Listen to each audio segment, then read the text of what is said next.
Okay good. तुम्ही काय घातलंय? ड्रेस. ड्रेस. Wrong answer. आईचं नाव काय?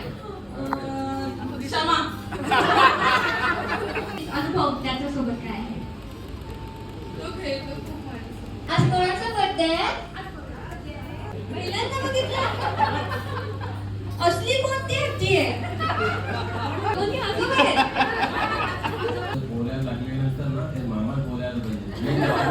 तुम्ही काय केलंय ब्रांच साठी? काय नाही, फक्त एक आशीर्वाद दिला.